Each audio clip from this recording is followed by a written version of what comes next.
They were certain it wasn't real, not at first. Not in the early hours of June 6, 1944, when the gray waves of the English Channel swallowed the horizon in fog and darkness.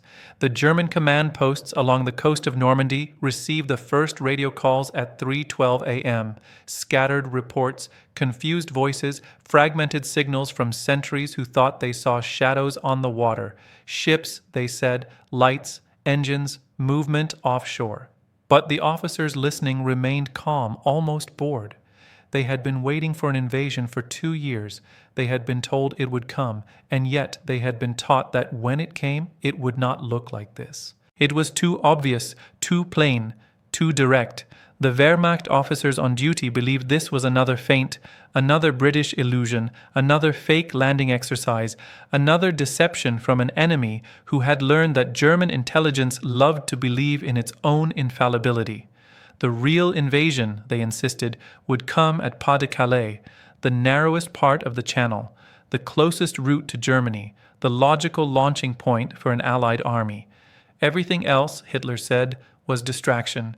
Everything else was theater. And so, even as the largest amphibious fleet in human history sailed toward Normandy, 6,939 vessels, 156,000 men, 11,590 aircraft, most of the German high command slept. Field Marshal Rommel, the man charged with defending the Atlantic Wall, was hundreds of miles away in Germany, attending his wife's birthday. General Dollmann was asleep in Rennes, convinced the Allies would never attack in weather this bad. Even Rundstedt, Commander-in-Chief West, saw no reason to panic. The channels were full of rumors every night. The invasion, he told his staff, would be obvious when it came. It was obvious, but only to the men who saw it too late. At 5:15 a.m., the sky over Normandy ruptured. Allied naval batteries opened fire, not in probing strikes, but in a roaring wall of steel that shook the coast like a geological event. German lookout stations at Pointe du Hoc and Omaha Beach sent frantic messages, multiple destroyers firing, battleships sighted, shoreline taking heavy bombardment. The operators still did not say invasion. They said shelling. They said harassment fire, because they still believed that this too was part of a bluff, a way to draw German reserves away from Calais. They did not understand that the bluff had already happened. Operation Fortitude had convinced the German High Command that a fake army under General Patton, complete with inflatable tanks, wooden aircraft, and falsified radio traffic, was preparing to attack Calais. The Germans believed in the deception because it aligned with their own strategic logic. They expected the enemy to think the way they thought. They expected the enemy to be obvious. They did not understand that the Allies were no longer fighting to win through direct strength, but through misdirection. They did not understand that the most dangerous weapon in war is the idea your enemy does not see coming. And so, when the real invasion began, the Germans treated it like the fake one, with disbelief. But the sea did not care about German disbelief. The sea carried truth, and the truth was coming in waves. At 6:31 a.m., the first landing craft hit Omaha Beach. What the Wehrmacht saw through their sights was not an illusion, not a feint, not a deception. It was flesh and metal and purpose, the living proof that the war had entered its irreversible phase, the phase in which Germany was no longer deciding the future but defending the past. Men of the U.S. 1st Infantry Division and 29th Infantry Division stepped into the water, not because they were brave, but because there was no other choice. The boats behind them were full. The sea behind them was full. The war behind them was full. There was no turning back. They walked into water churning with machine gun tracers and artillery airbursts because the world needed them to. And the world they entered was not a battlefield. It was a slaughterhouse. The German 352nd Infantry Division, unlike other coastal units, was not made of old men and teenagers. It was a hardened combat force, recently transferred from the Eastern Front. They were veterans of Kharkov and Sevastopol. They were trained, disciplined, dug in, and they had the high ground, the perfect angles, the overlapping fields of fire, the artillery calibrated to the meter, the beaches zeroed in months in advance.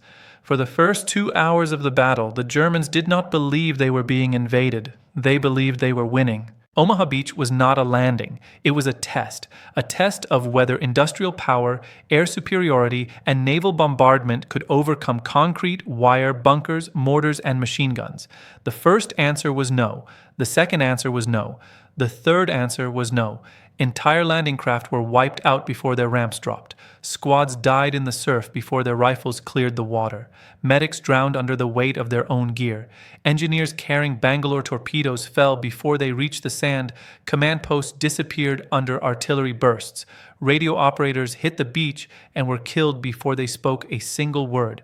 And still, the Germans thought it was not the main landing, because they could not accept that the enemy would throw so much life against a wall that looked impossible to breach. The Wehrmacht believed in rational warfare. They believed no sane army would accept 50% casualties in the first hour of a land assault. They believed no commander would keep sending men into machine gun fire after the first waves were shredded. They believed a real invasion would only launch where the defenses were weak. They made the same mistake every collapsing empire does.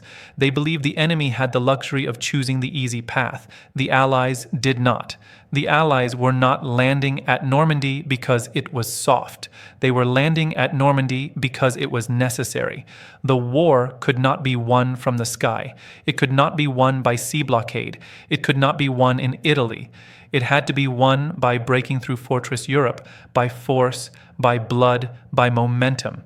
The Germans believed the invasion was a decoy because they clung to logic. They forgot that desperation breaks logic. And so, even as American soldiers bled into the surf of Omaha, higher German commands still hesitated. Hitler still refused to release the Panzer reserves. Rundstedt still insisted the main attack had not yet begun. Rommel, still away in Germany, was unreachable. The commanders who could respond were not authorized to. The commanders who wanted to respond were not awake yet. The commanders who knew were ignored because they contradicted the plan. And so the German army, disciplined, mechanized, ruthless, did nothing. The men at Omaha did not survive because the plan worked. They survived because the German plan failed harder. By 8:30 a.m., the truth could no longer be ignored. German officers on the Bluff line sent new messages, stripped of theory, stripped of deception, stripped of doubt. Enemy landing in force, hundreds of ships, continuous reinforcements. This is the invasion, but it was too late. Every minute the Germans waited, another boat landed. Every minute they debated, another 200 soldiers reached cover. Every minute they clung to the idea that Normandy was a distraction, the distraction became reality. The Wehrmacht was outthought before it was outfought. They had prepared for the wrong war, the war of calculation and logic, not the war of inevitability. They expected the Allies to act like them, but the Americans did not need to preserve divisions.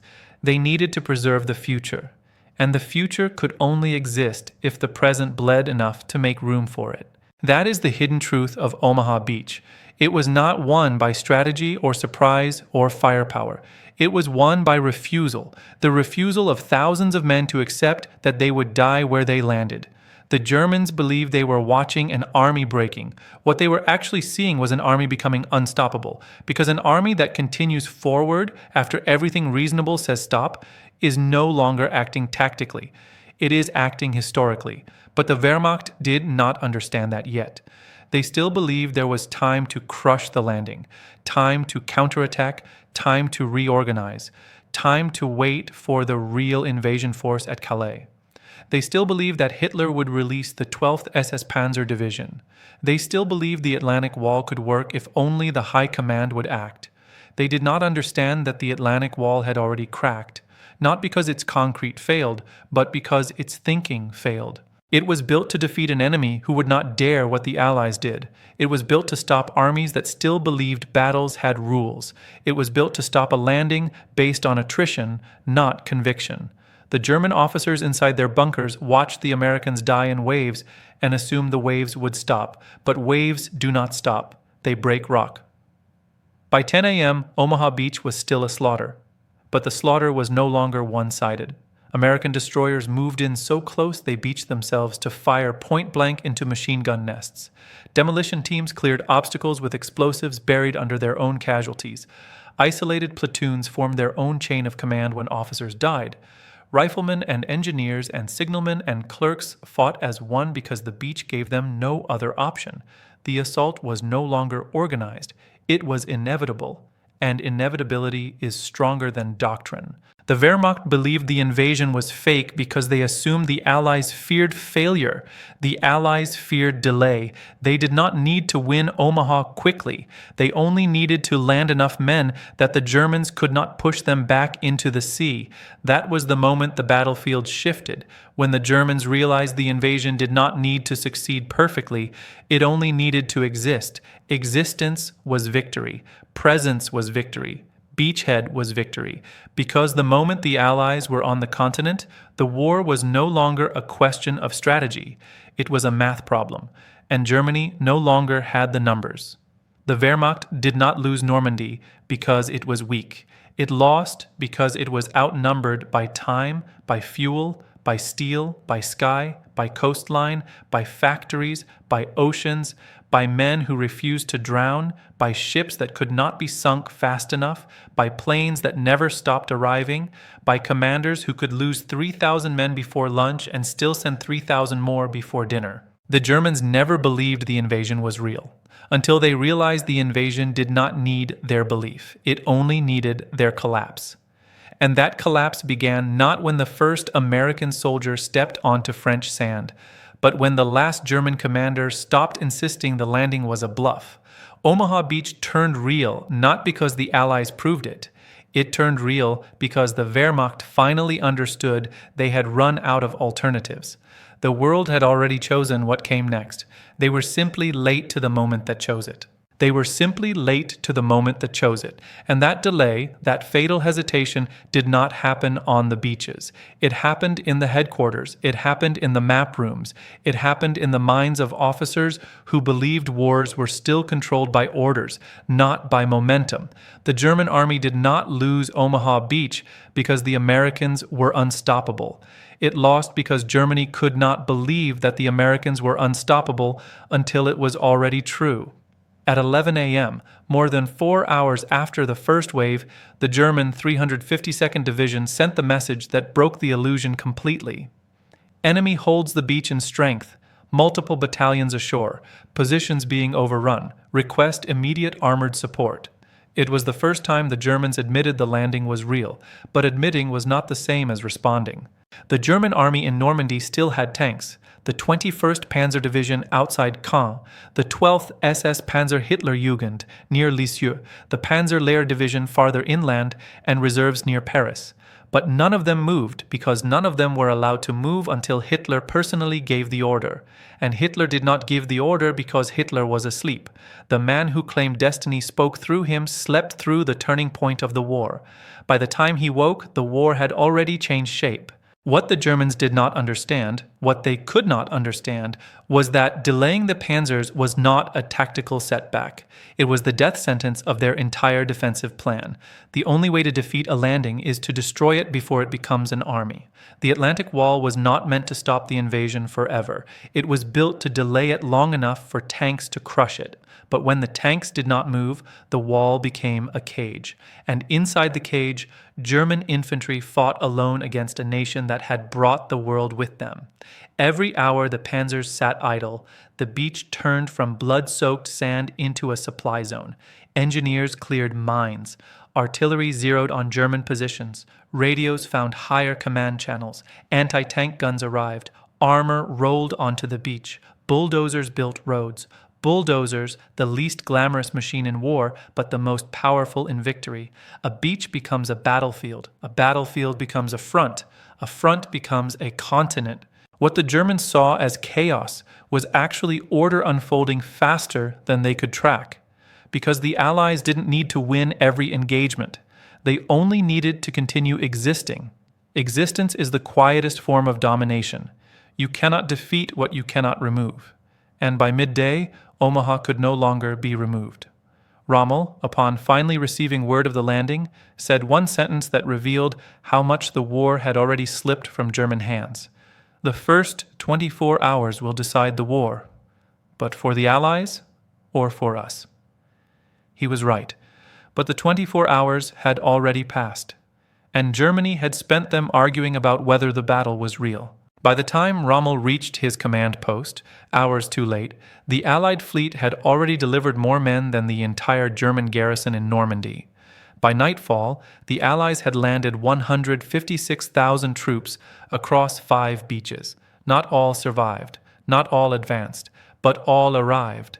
And arrival was enough. The war was no longer stop the landing, it was survive the landing. The Germans were no longer defenders, they were witnesses to their own strategic extinction. What made the defeat worse was not the scale of the landing, but the fact that the Germans had been fooled so completely. Deception had always been a German weapon, lightning attacks, feints, disguises, infiltration tactics, but now they were the ones being maneuvered by shadows. Operation Fortitude had fed them ghosts, and they had believed the ghosts more than the reality in front of them. Even after Omaha was secured, German High Command kept significant forces frozen near Calais, believing the real invasion had yet to come. They could not imagine that the Allies would commit everything to Normandy. They believed the enemy would land where Germany would land, the shortest route, the most logical point, the mathematically efficient option. They forgot that logic dies in war. Only outcome survives. Even when German soldiers stared at the wreckage of landing craft, the burned tanks, the bodies on the shore, even then they believed this cannot be the main attack, because if it was, it meant the war was already lost. The Germans were not afraid of defeat, they were afraid of recognition. Recognition that the Reich they were dying for existed now only in slogans, not in numbers. Recognition that the enemy they mocked as mongrel, industrial, undisciplined had organized the most complex invasion in history with a precision the Wehrmacht used to pride itself on. Recognition that Blitzkrieg, the doctrine that shattered Europe in 1939, had been stolen, scaled, and inverted. The Allies had used German ideas, multiplied them with American industry, and delivered them back to Europe in the shape of a tidal wave. And the Wehrmacht, for the first time since 1939, was on the wrong end of unstoppable motion. Omaha did not break Germany because the Americans were better soldiers. Germany still had veterans who had fought across Russia, Africa, the Balkans, the Arctic Circle. What broke them was the realization that they were fighting a nation that did not need to preserve its veterans. A nation that could lose 30,000 men and replace them in a week. A nation that could lose 1,000 planes and still have 10,000 more. A nation that could lose ships and build new ones while they sank. The German army was full of experts. The Allied army was full of replacements. And in a war of endurance, replacements win. That was the cruel inversion of Omaha Beach. The Germans fought brilliantly, and it did not matter. They inflicted massive casualties, and it did not matter. They held perfect terrain, and it did not matter, because they were fighting a nation that had decided to absorb cost until cost no longer existed. Germany had run out of time, America had run out of patience, and the beach was where those two truths collided. If the Wehrmacht had thrown the panzers at Omaha at first light, the landing might have failed. If Hitler had given command authority to Rommel instead of himself, the Atlantic Wall might have bought another day. If German intelligence had believed what German soldiers were seeing, the invasion might have been delayed, reshaped, resisted. But every if of that day was shattered by a single is. The invasion was already there, and once it was there, the war was already over. The rest was just distance and demolition. The German officers who survived the war admitted it quietly in memoirs years later, long after the world had decided who the enemy was and who the victors were. They did not blame the soldiers on the beach. They blamed the belief in certainty, the belief that the enemy would always do what made sense, that the enemy would wait for perfect conditions, that the enemy would obey logic. But logic dies in the surf. The Americans who landed at Omaha did not land because they believed they would live. They landed because someone had to. Wars are not won by men who expect to live forever. Wars are won by men who do not accept dying for nothing. That was the difference between the Wehrmacht and the men who broke the beach. The Germans believed defending the Reich gave meaning to death. The Americans believed breaking tyranny gave meaning to death. One fought for a world already collapsing. The other fought for a world not yet built. And the world always belongs to the builders. So, when the Germans finally stopped calling Normandy a bluff, it was not because they saw the truth. It was because the truth was now too large to ignore. Tank divisions finally moved. SS units finally deployed. Orders were finally issued. But the invasion they were preparing to repel was no longer a landing. It was a beachhead with artillery, armor, radio nets, fuel dumps, command posts, and the one thing no army can defeat once it exists: a future. The moment the first American bulldozer pushed sand into a ramp for tanks to exit the beach, the war entered its final phase. The moment the first Allied supply ship anchored and began unloading, the question was no longer if Germany would fall, but how long it would take for the fall to reach Berlin. And even then, many in the German high command still believed they could delay defeat long enough to negotiate terms. They believed the Allies would tolerate a divided peace. They believed the Soviets would exhaust themselves. They believed time was still a weapon they controlled. They were wrong. Time belonged to the side that could replace what time destroyed. Germany could not. And so, long after the last screams of Omaha faded into the sea, long after the trenches were dug behind the beach, long after the wounded were carried away and the dead were counted, the German high command finally realized the truth the soldiers on the ground had known since sunrise. Normandy was not a deception. Normandy was the decision. The Reich had not been tricked. It had been matched, and then outmatched. Matched in planning, matched in resolve, outmatched in resources, outmatched in machinery, outmatched in skies, ships, rifles, radios, fuel, food, factories, maps, men. For the first time since 1939, Germany was not the storm, it was the shoreline, and the tide was not bluffing. It rose with numbers, it rose with steel, it rose with engines that did not stall and factories that did not sleep. It rose with soldiers who did not come to occupy a beach, but to bury an empire. It rose every hour, every ship, every rifle unloaded onto the sand. The Germans could fire bullets. The Allies could send oceans. The Reich had once believed itself invincible because it conquered nations faster than diplomacy could register the collapse. But Normandy was not a nation. Normandy was a door. And once it opened, the war was no longer about land, borders, or tactics. It was about capacity. Who could supply the fight longer? Who could reinforce faster? Who could rebuild what was destroyed before the smoke cleared? Germany once believed it had mastered the art of swift victory.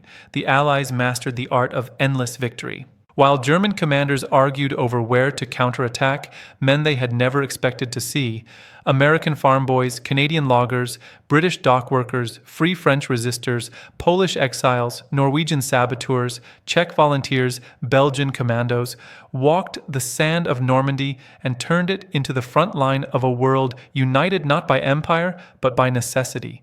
That was the moment Germany lost more than the beach. It lost the advantage of isolation. It had always fought one enemy at a time: Poland, France, Britain, Russia. But now the war was one enemy with many faces, many flags, many economies, many factories, many peoples. A coalition so vast that the German mind, conditioned by hierarchy and uniformity, could not comprehend how an army could exist without one race, one origin, one ideology. What Germany called chaos was unity. What Germany called disorder was coordination. What Germany called propaganda was truth. The Wehrmacht, for all its discipline, faced the one force no army can defeat, a world that has already decided you will not exist. Normandy was not the beginning of that decision. It was the enforcement of it.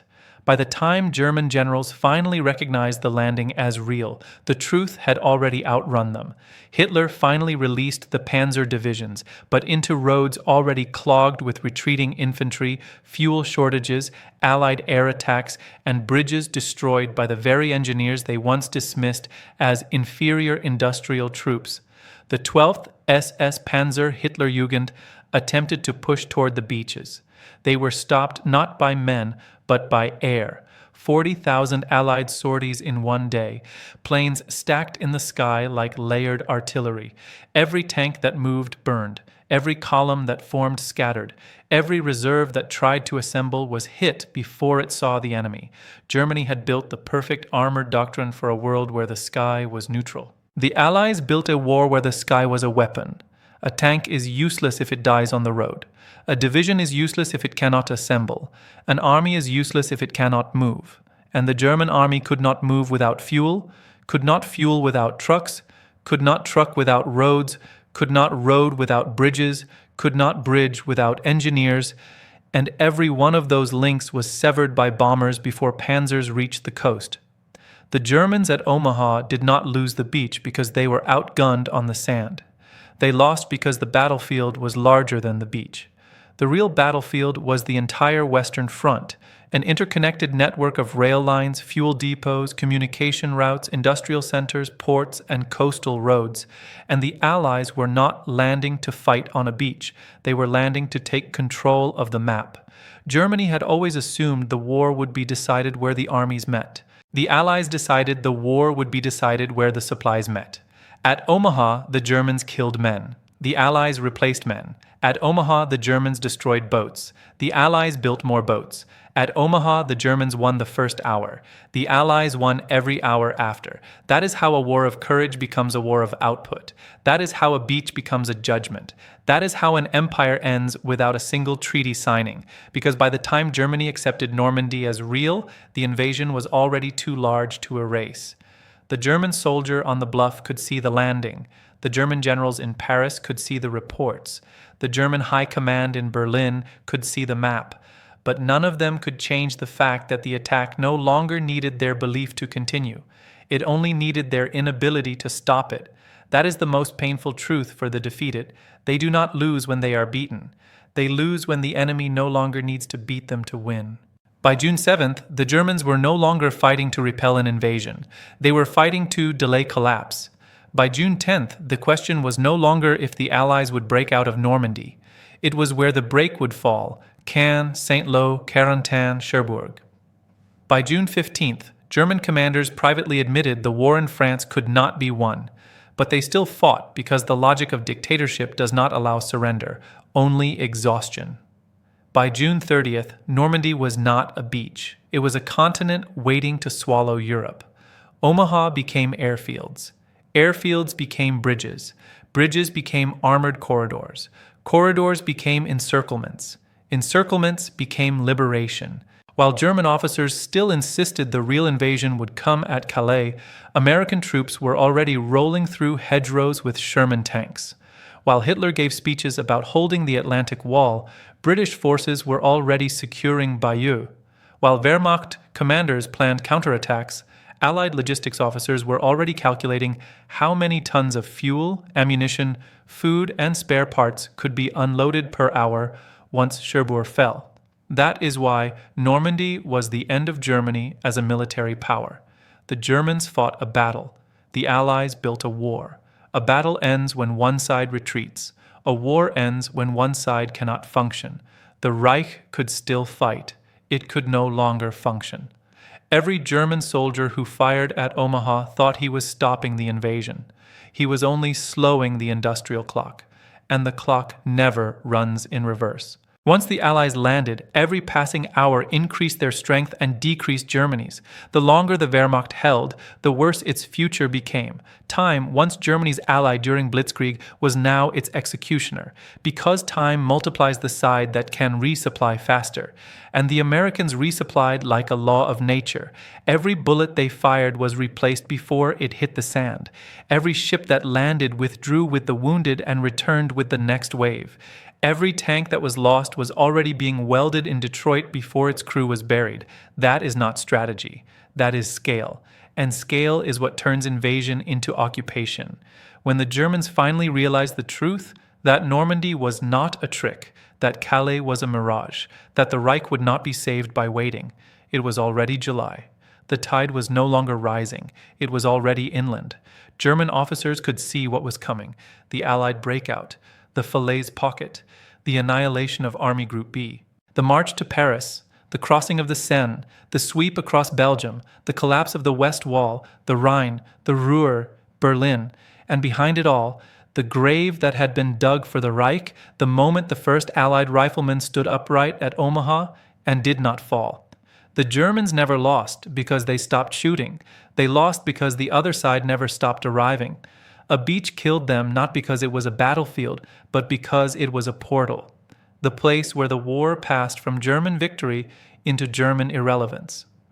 Once upon a time, Germany decided the fate of Europe in a matter of weeks. Now Europe would decide the fate of Germany in a matter of months. The last illusion died silently, not with gunfire, but with the sound of Allied boots marching off the sand and onto French soil.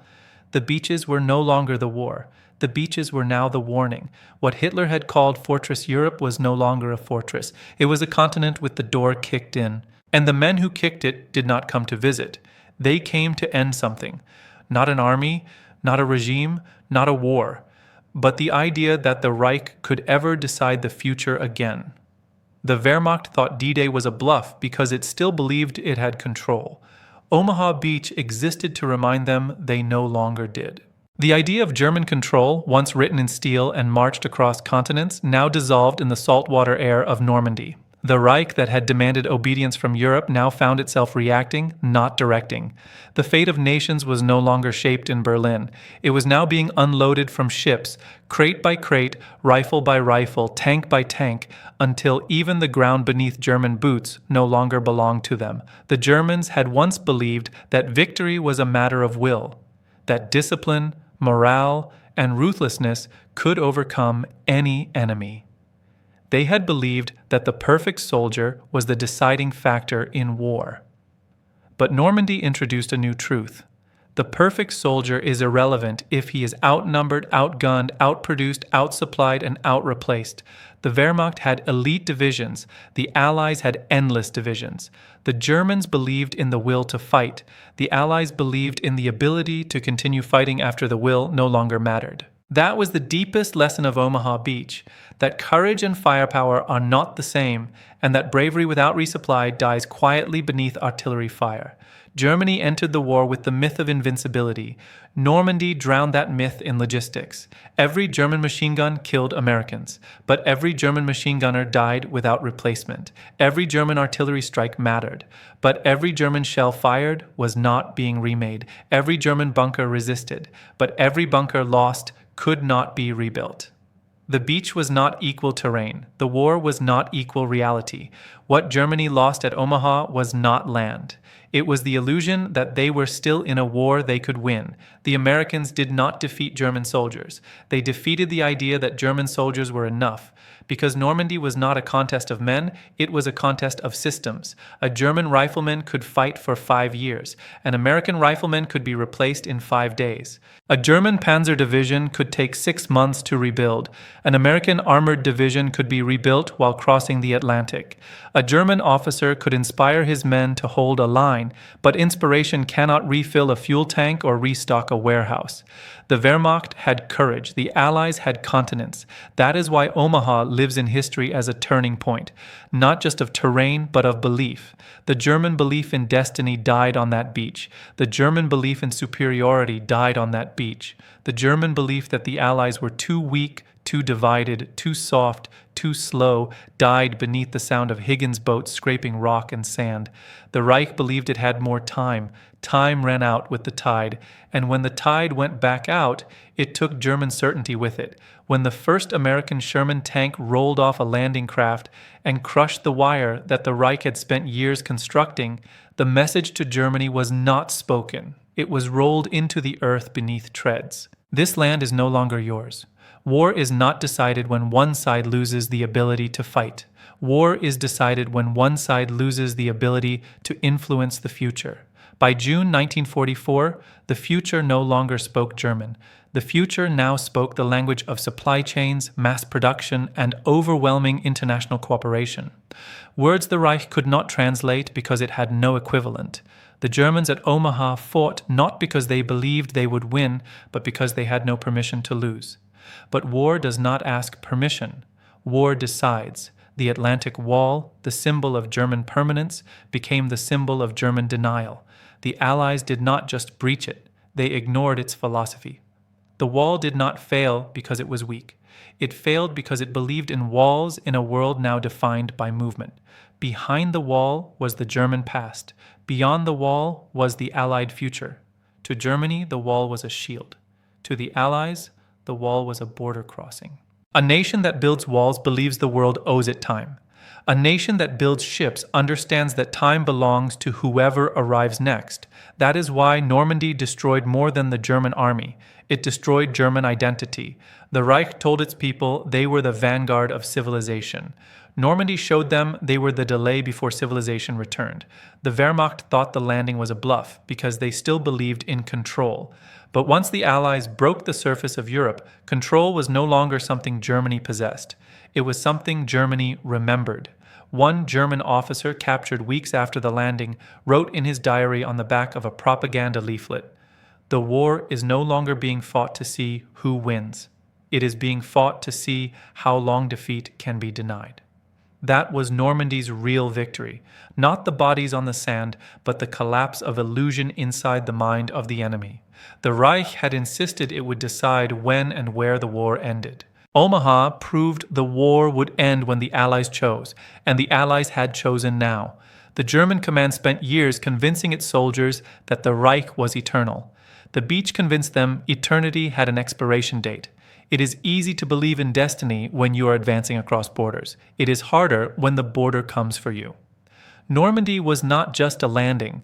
Normandy was the border crossing of doom.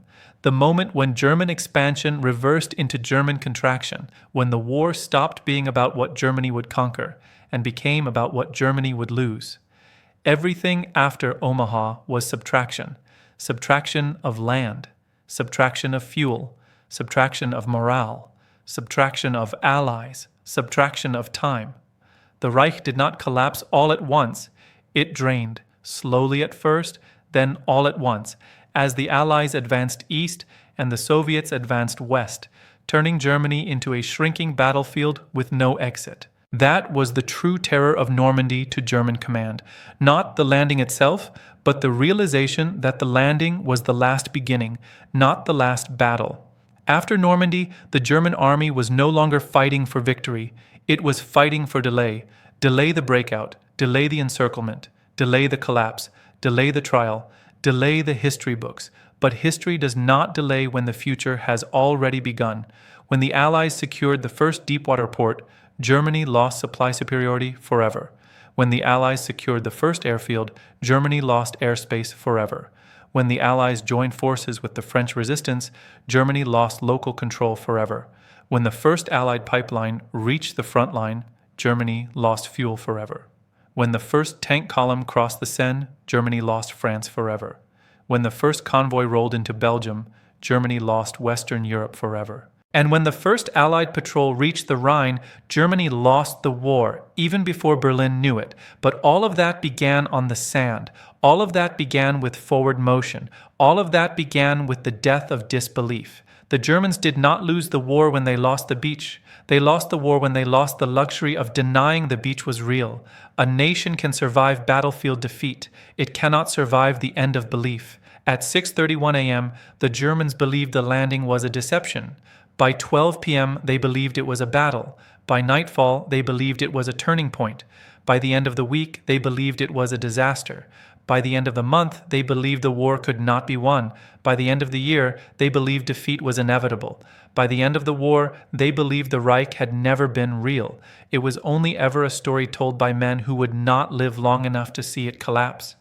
Normandy forced Germany to see itself the way the world did, not as the master of Europe, but as the last obstacle between Europe and its future.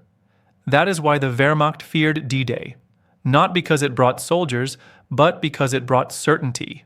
There is nothing more terrifying to a collapsing power than the moment it realizes the enemy is no longer trying to win against it, but simply trying to move past it. The Americans at Omaha were not fighting Germany. They were fighting what stood between humanity and the day after Germany. That is why they did not stop. That is why they did not turn back. That is why they did not need hope. Hope is for those who fear the future. The Allies did not fear the future. They were bringing it ashore, and the future brought something Germany could not shoot, shell or bomb: irreversibility. Once the beach existed, the Reich was already finished. The rest was only resistance against gravity.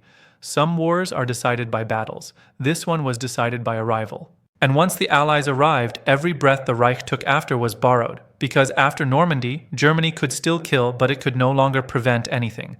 Every bullet it fired delayed nothing. Every bunker it held bought nothing.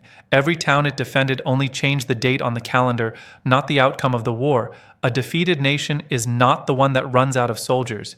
It is the one that runs out of influence. And the moment the Allies walked off the beach, Germany no longer influenced the future. It only occupied the space between the present and the inevitable. The most dangerous enemy is not the one who wants to destroy you.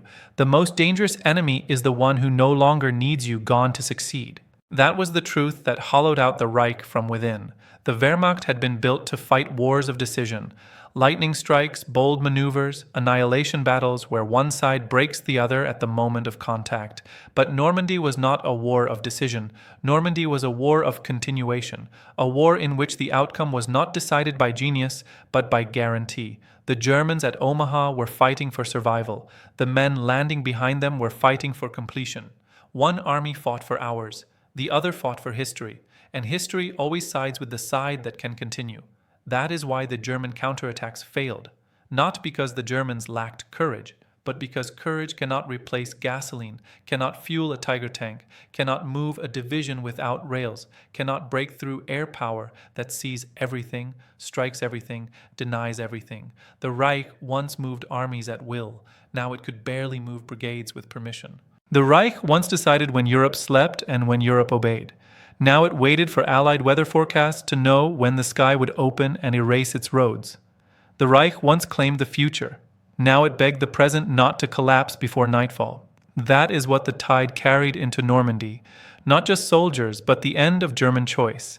The Germans called it invasion. The world called it correction. A correction of borders, a correction of power, a correction of illusion, a correction of the lie that force can replace consent forever.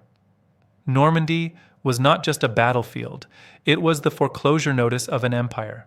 Because once free nations decide that tyranny will not stand, the empire does not fall when it is defeated. It falls when it is outnumbered by tomorrow. Germany had built a war machine designed to conquer nations one at a time. The Allies brought a world that would liberate nations all at once.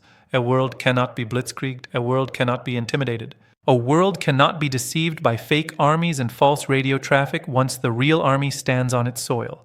Normandy revealed the final truth. Germany had not miscalculated the enemy. Germany had miscalculated the age it lived in, an age no longer decided by kings, dictators, or generals, but by factories, fuel depots, ports, and the collective hatred of tyranny shared by millions, an age in which no single nation, no matter how militarized, could defeat a united planet.